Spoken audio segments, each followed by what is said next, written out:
Cuando uno ve a una persona fallecida, uno ve realmente la consecuencia que trae el pecado. Y en estos días muchos ven conocidos que van y todos algún día vamos a morir. Y eso es la consecuencia de una raza caída. Cuando entró el pecado con Adán y Eva, entró la muerte, entró la enfermedad. Hasta ahí no existía. Ahí entró. Por eso muchas veces nosotros tenemos que entender la gravedad del pecado. Y no es algo del Antiguo Testamento. Romanos nos dice, la paga del pecado es muerte. Sigue siendo muerte. Entonces, cuando uno está frente a un ser querido que ha muerto, uno ve la realidad de lo que trae el pecado, de lo que trae la raza caída. No me entiendan mal. Yo no digo que fulano ahora murió porque ahora pecó. No, es algo de una raza caída. Algo de una raza, porque todos hemos pecado, dice la Biblia. ¿Verdad? Entonces, hay una realidad muy triste en el mundo, que la enfermedad más grave es el pecado. La enfermedad más grave es el pecado. No es el coronavirus, no es el cáncer. Claro, también esas enfermedades todos sabemos que son graves. Pero lo más grave es el pecado. Y lo más lamentable, que no se toman medidas. El mundo entero, en vez de tomar medidas en contra del pecado, cada vez invita más el pecado a su vida. Yo creo que nadie de nosotros, algunos tienen más respeto, otros tienen menos respeto al coronavirus, pero todos tienen cierto cuidado. ¿Verdad? Cuando se dijo hagan esto, la mayoría obedecimos porque creíamos que nos iba a proteger. ¿Sí o no? Bueno, ¿y qué decisión tomamos en contra del pecado? Si la misma Biblia lo llama el peor mal, el que nos lleva a la muerte. Entonces yo creo que es un tiempo de tomar medidas conforme a la palabra contra todo pecado y a quitarlo, arrancarlo de nuestra vida. Porque si uno se infecta del pecado, la muerte está incubando, la muerte eterna está incubando nuestras vidas. Lo más triste es que el pecado no solamente gobierna el mundo, sino el pecado gobierna la vida de muchos cristianos que han permitido que tome control de sus vidas. Ahora, ¿qué tenemos que hacer? Dice 2 Crónicas, capítulo 7 del verso 13.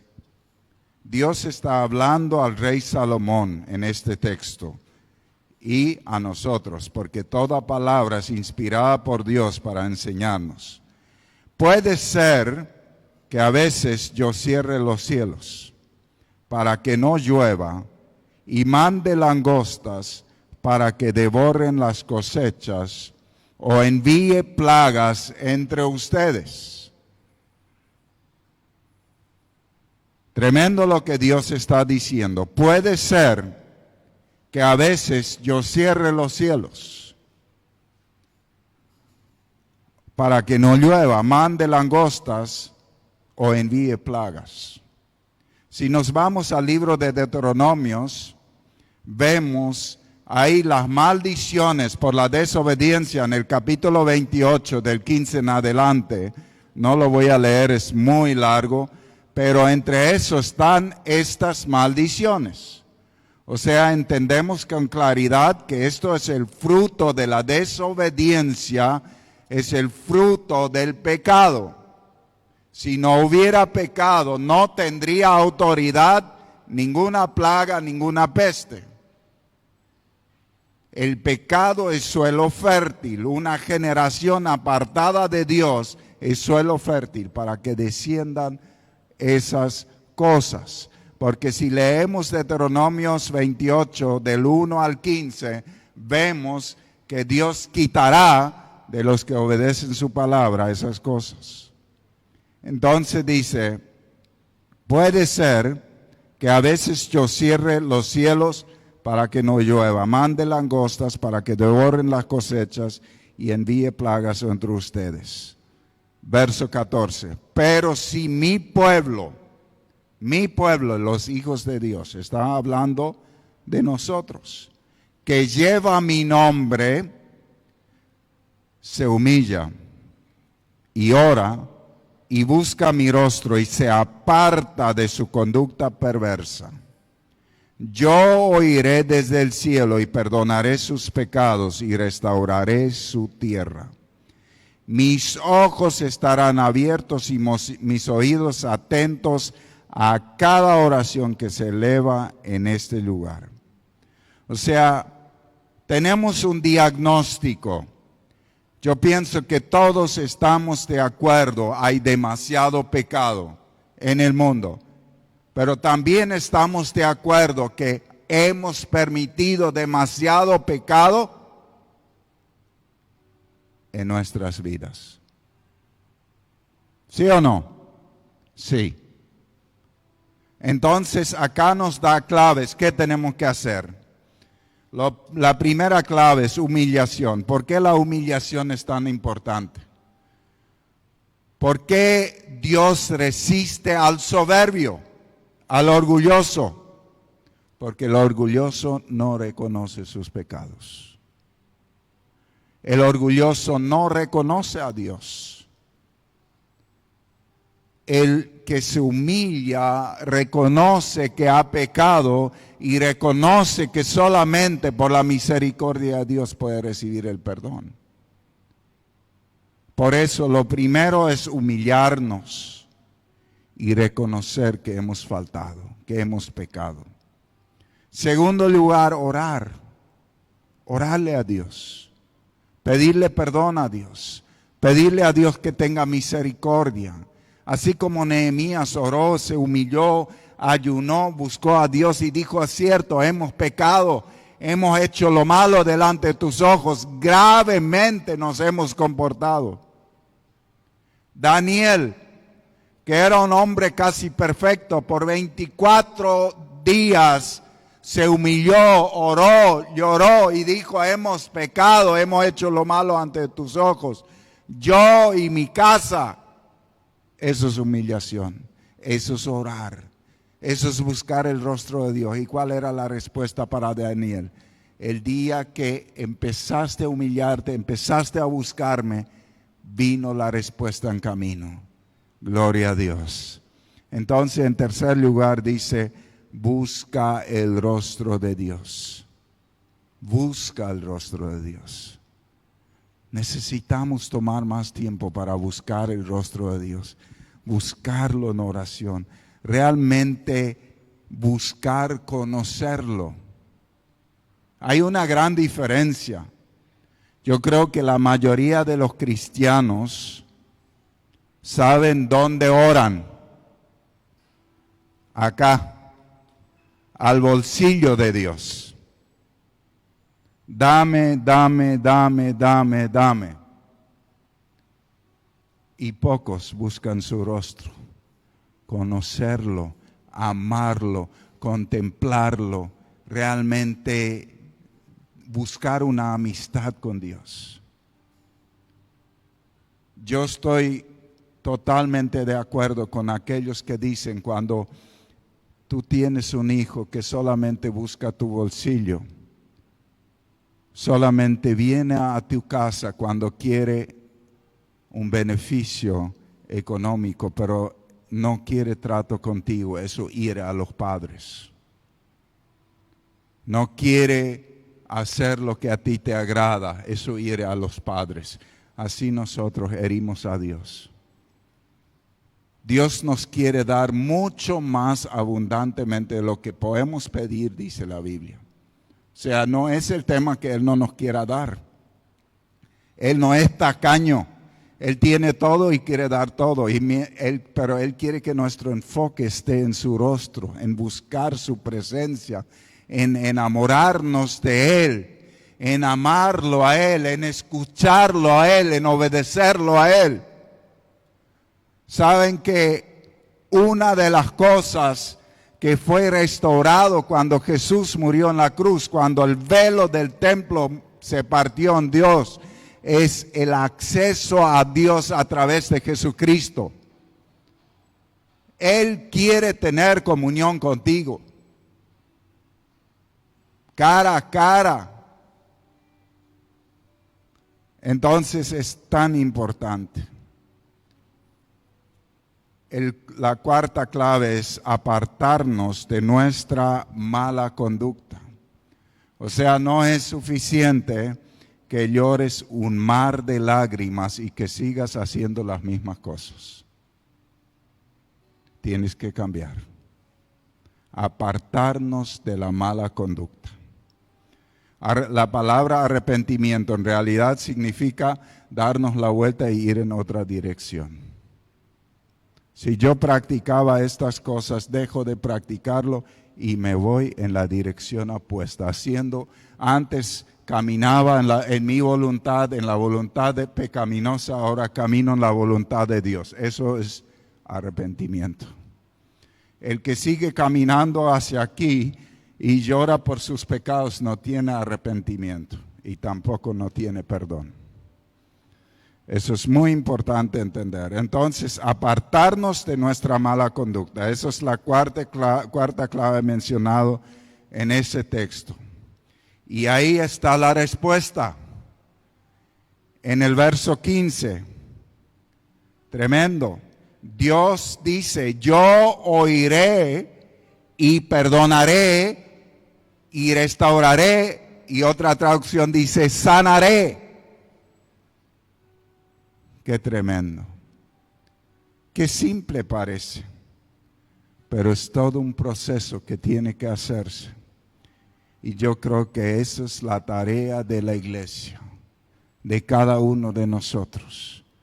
Y yo quiero hacer un llamado profundo a un tiempo de humillación, de oración, de buscar el rostro de Dios, realmente de analizar nuestro corazón y pedir perdón a Dios, pero también pedir perdón por nuestro pueblo, pedir perdón por nuestros gobernantes, pedir perdón por todo nuestro país, por las cosas que hemos hecho mal. Realmente entrar en un tiempo de humillación, porque si nosotros leemos lo que le pasó a Sodoma y Gomorra y comparamos los hechos de ellos con los nuestros, ¿qué diferencia hay?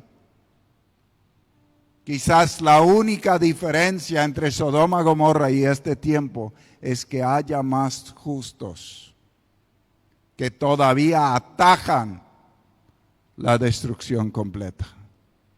Porque si uno mira, en estos días está peor el mundo que cuando eso.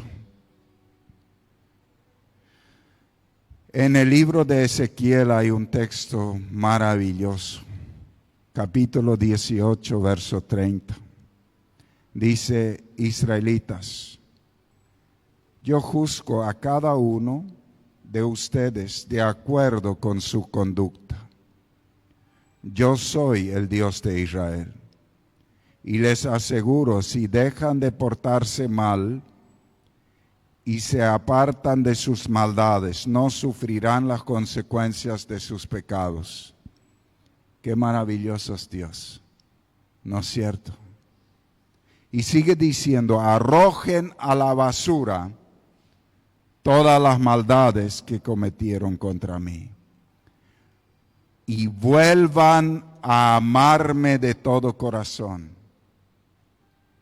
Qué tremendo. Esa es una traducción muy sencilla para que podamos entender con claridad lo que el Señor nos está diciendo. Esa es la traducción TLA que estoy usando este versículo. Así que vuelvo a leer. Arrojen a la basura todas las maldades que cometieron contra mí.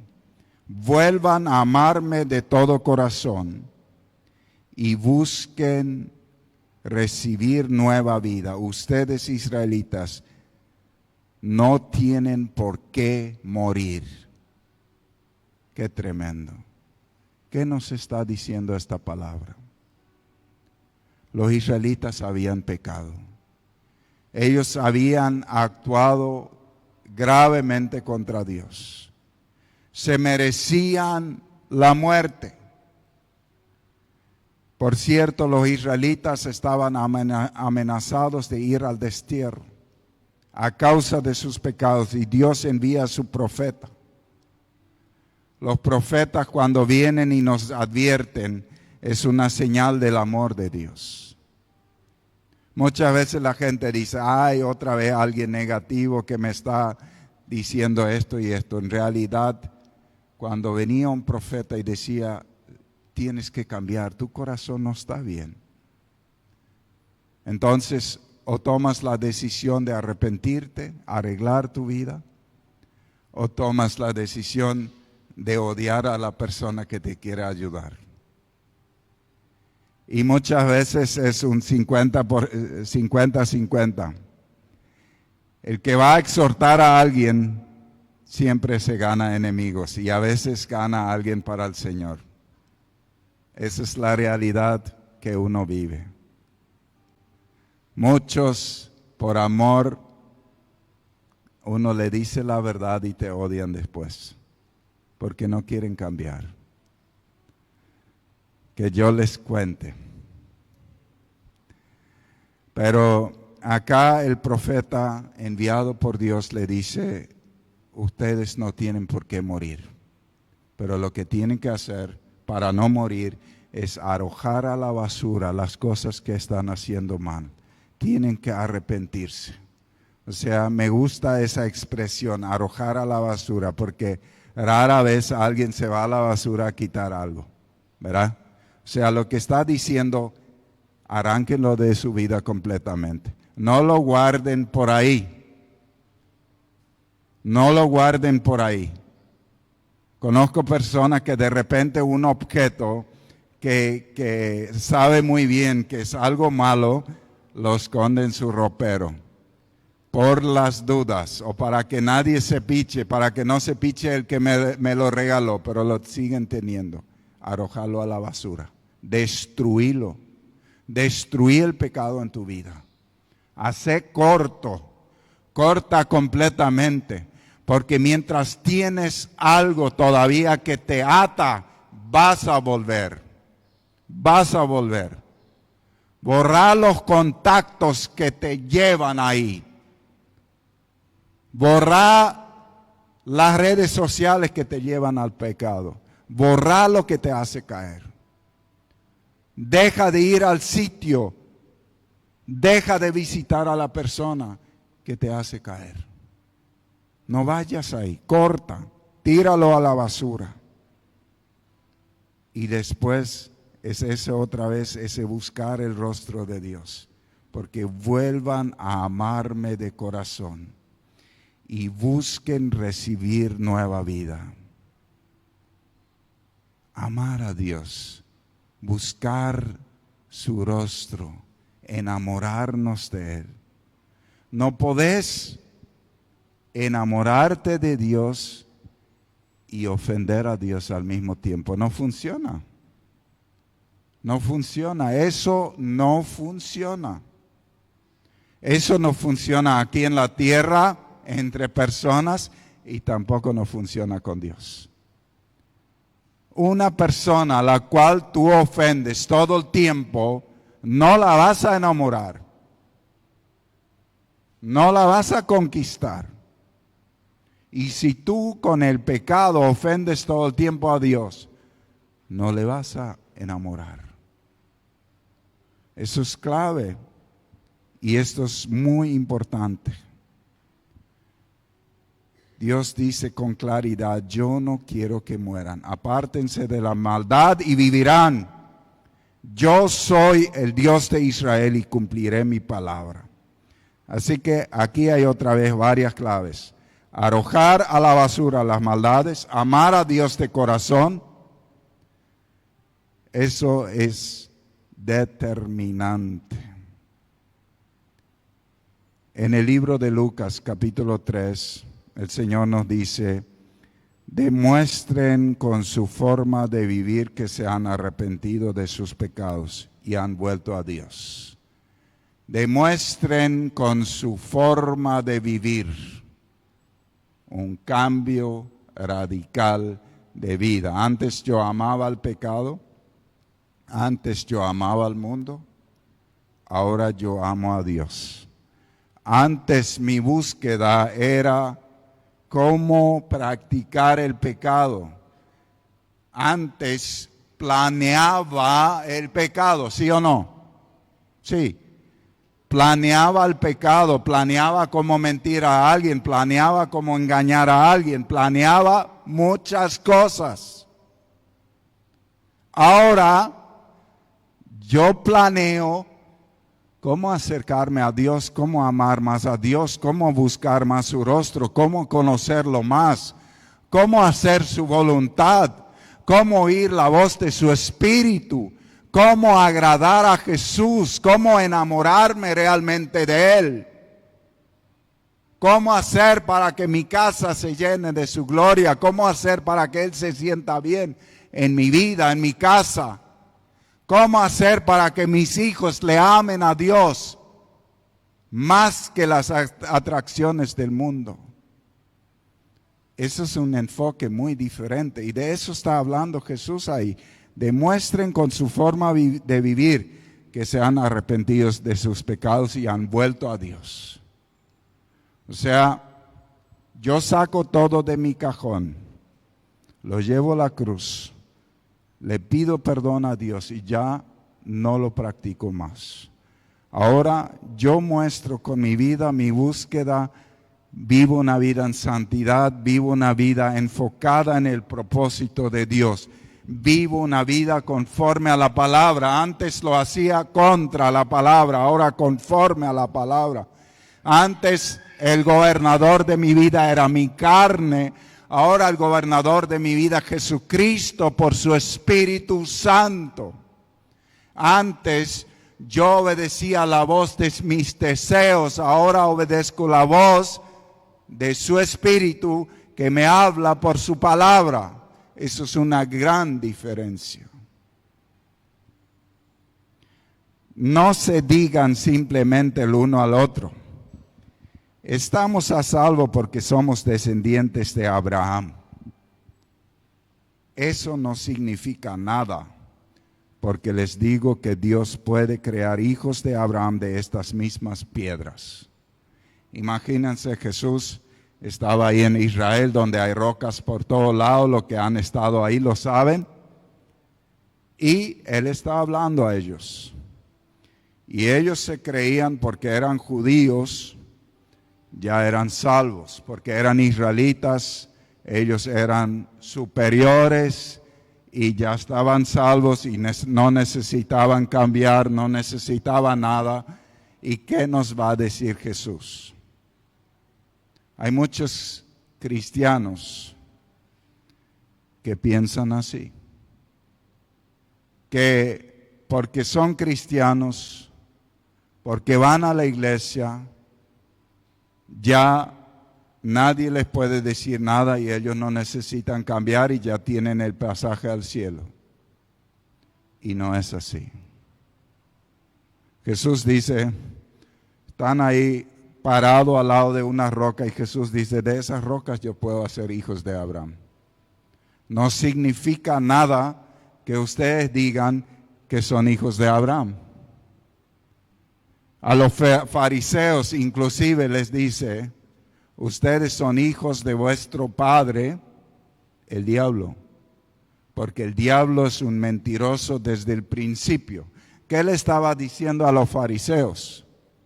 Si fueran hijos de Abraham realmente, caminarían en fe, pondrían su confianza en Dios, pondrían su confianza en Jesús, obedecerían a la palabra de Dios, pero ellos caminaban de mentira en mentira, con mentiras estaban tratando de poner en contra de Jesús al pueblo. Entonces él dice, Satanás es mentiroso, si vos sos mentiroso, tu papá es el diablo, no Dios. ¿Por qué? Porque hay dos espíritus. El espíritu de la mentira y del engaño que gobierna a los de ese estilo. Y el espíritu de la verdad, que es el espíritu de Dios, que gobierna a los que son de la verdad.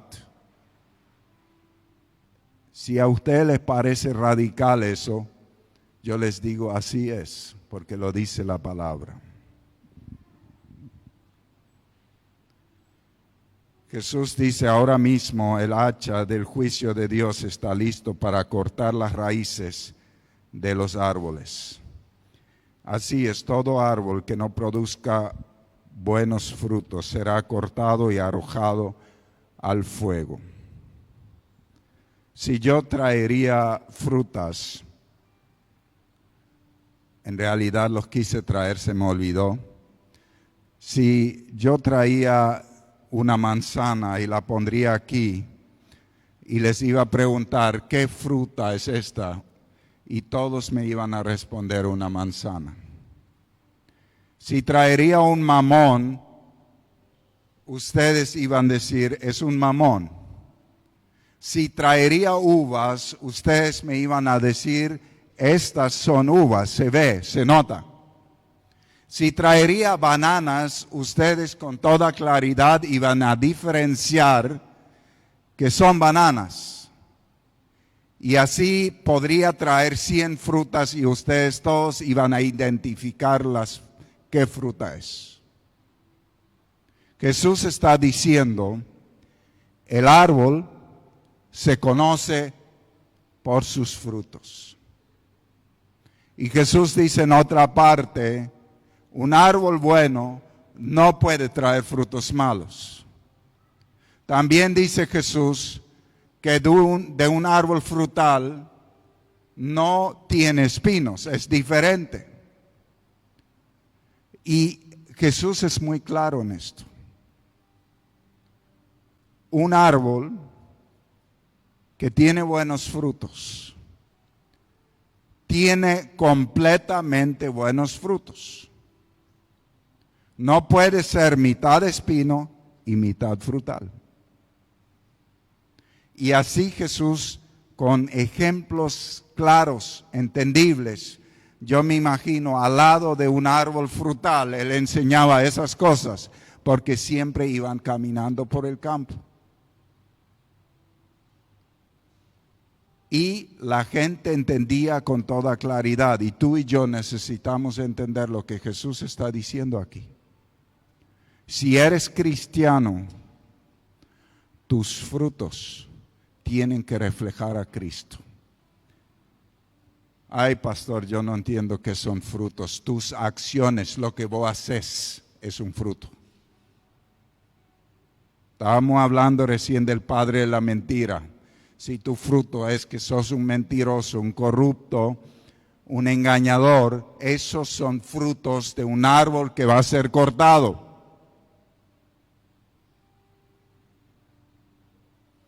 Los frutos buenos son los frutos de los cuales nos habla la Escritura.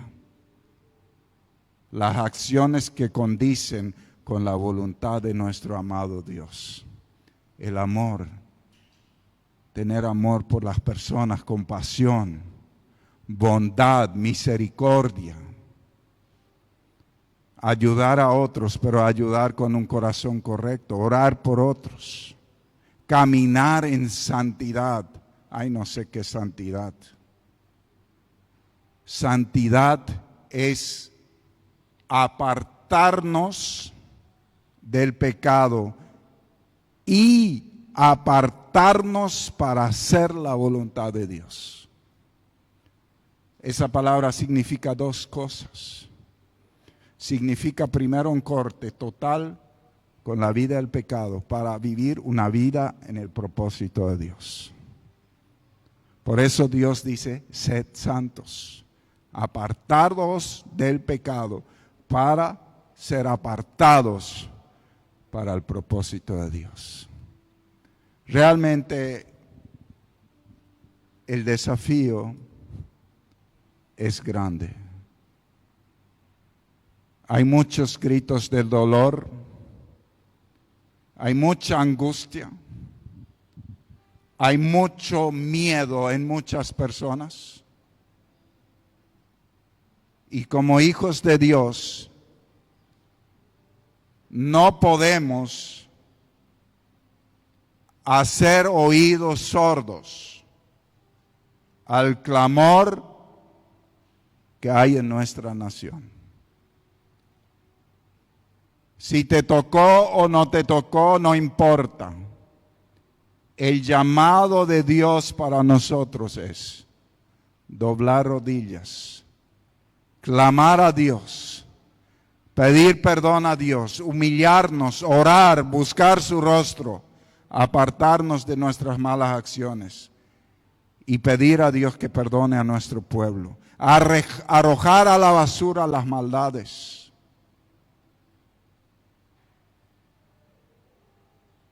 Y empezar a tener frutos dignos de arrepentimiento, así como Jesús lo dijo. Y empezar a pedir a Dios que sane nuestra tierra. Que sane nuestra tierra. Porque si seguimos en el mismo pecado, ¿cómo pretendemos que se cumpla la palabra? Es contrario a la palabra. Si el pecado va en aumento y cada vez peor y cada vez se siembra más odio y lucha de clases en medio de esto y palabras ofensivas y injusticia, ¿cómo pretendemos que Dios intervenga? Estamos viviendo en un mundo de autodestrucción por causa del odio, del pecado, de los insultos unos a otros.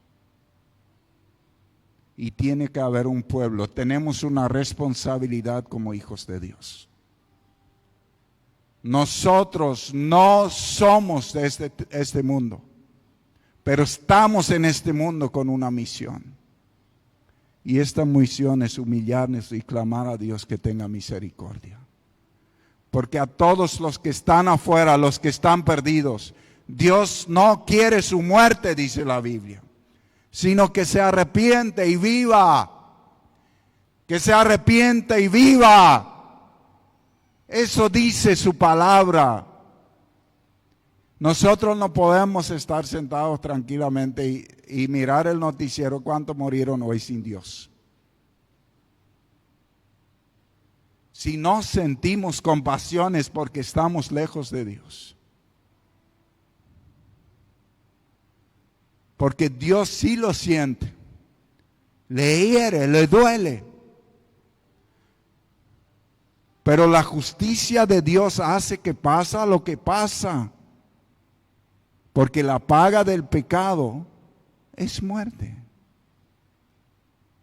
Así que hermanos, el llamado está hecho.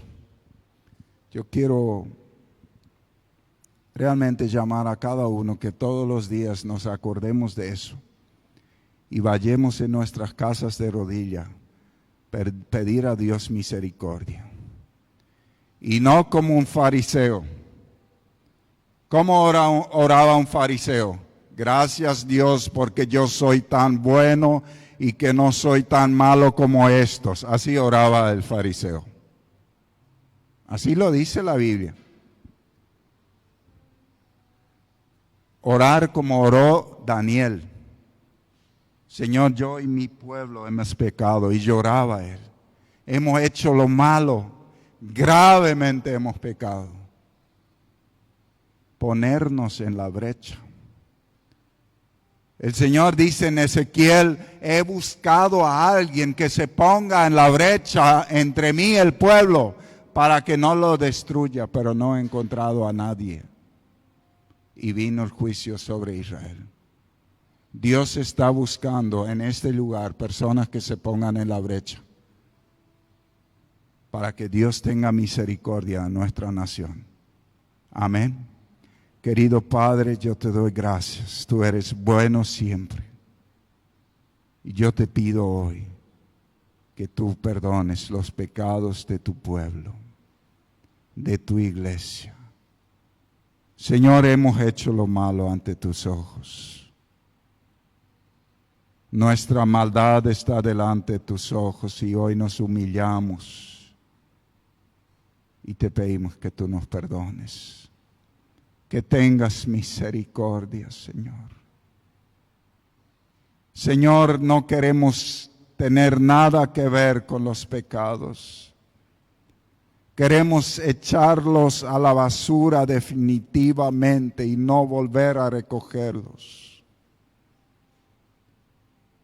Perdónanos nuestra falta de amor por los que están perdiéndose. Perdónanos nuestra insensibilidad. Perdónanos nuestra falta de amor a ti, Señor. Perdónanos, ten misericordia. Restáuranos y sánanos, Señor. Sana nuestra tierra, Señor. En el nombre de Jesús. Yo te pido, Espíritu Santo, que tú nos lleves a un profundo tiempo de humillación y de búsqueda, Señor. Y que tú traigas respuesta a nuestra nación. Que muchas personas puedan ser libres de la peor enfermedad que es el pecado que lleva a la muerte. Que muchos puedan poner su confianza en ti y ser libres, Señor.